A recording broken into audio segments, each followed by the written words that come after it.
What is success? This is a really important question to ask. And a lot of times people are chasing it, but don't actually have the definition of what success is to them. Hi, my name is Bonitatibus, and this is Let's Grow Together, where we break down ways to help you become the best version of yourself. And today, we're talking about success and really thinking about how you can define it. And for me personally, it's kind of gone in a lot of different directions, and it's definitely evolved over the years. And for the longest time, success to me was just being happy the majority of the time.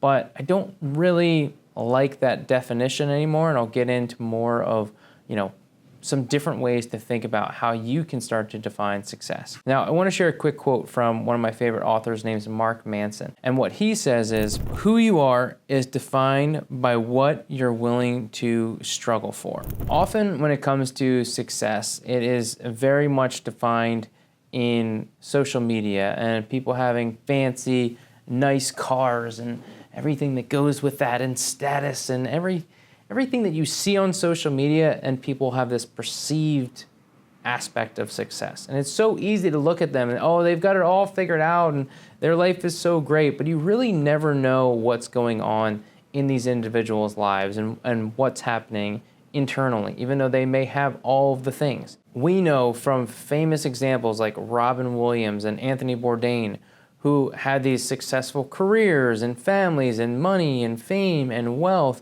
and yet still took their own lives.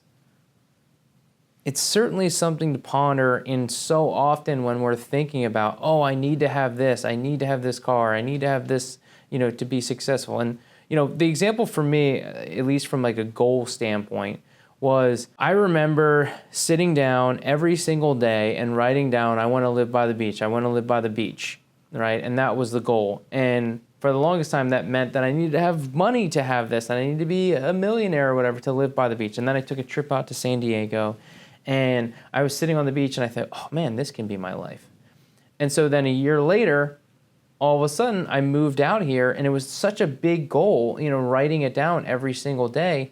Yet, as soon as it happened, I was unfulfilled. I was so lost when I first moved here to San Diego, because I just achieved this goal and there wasn't this next step.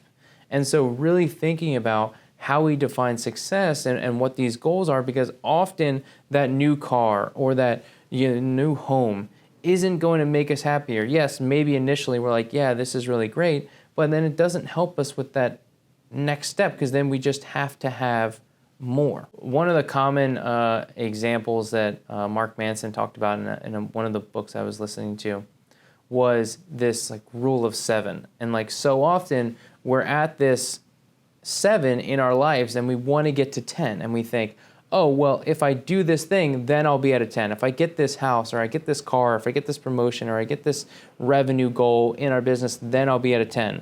But once you get those things, you eventually end up back at 7 again, and then you need to get the next thing, and you need to get the next thing. And so when we can really rethink about what success means, it's going to help us to feel happier and more fulfilled in everyday life. So how do we measure real success? And it's important to look at the difference between happiness and fulfillment.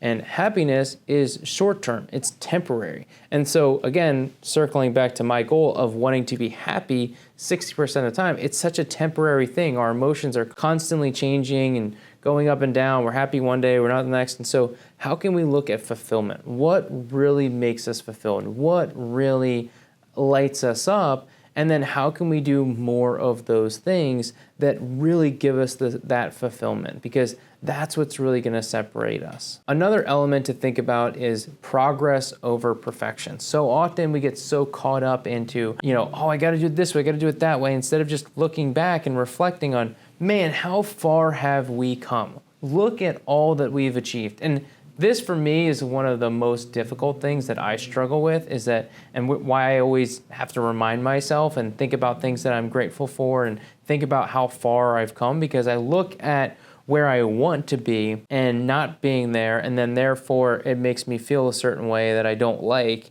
But when I really take a moment to look back on how far I've come and where I was 5, 10 years ago and really sit into it, like really think about it, I get emotional in just the growth that has happened. And so again, thinking about that progress and really thinking about all that we've achieved instead of not just about what we want is really going to help us to be more successful, be more consistent, and have an overall joy, fulfillment, and happiness in our everyday life. Another thing to really think about, and this is an important aspect, and I call it the rocking chair test, or somebody else called it that, I'm stealing it, but it's called the rocking chair test, and it's really specifically on if you're old and gray and you're in a rocking chair, are you going to have any regrets? Because life is short and now's the time. And so when we think about the things that we're doing in our life on a daily basis, is this what we want to remember? Is this something that we're going to be happy that we did? Are we pushing ourselves out of our comfort zone? Do we wish that we traveled more? Do we wish that we took more chances? Looking at your life and thinking, all right, no regrets, here we go. Let's dive in. Let's think about different things that we want to achieve and be willing to take the chances, because we don't want to be sitting in that rocking chair wishing that we had taken that trip or moved across the country or started that business.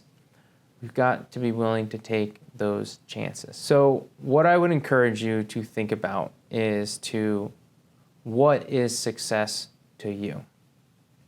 And not think about success as how other people define it. Because so often success is, you got to have a house and a family and a steady job, and that's success.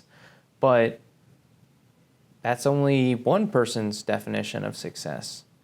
And what does it look like for you? What definition of success is going to help you to create a lifelong pursuit of growth and evolving? Because that's when we're most happy. We're most happy when we're continuously growing and improving.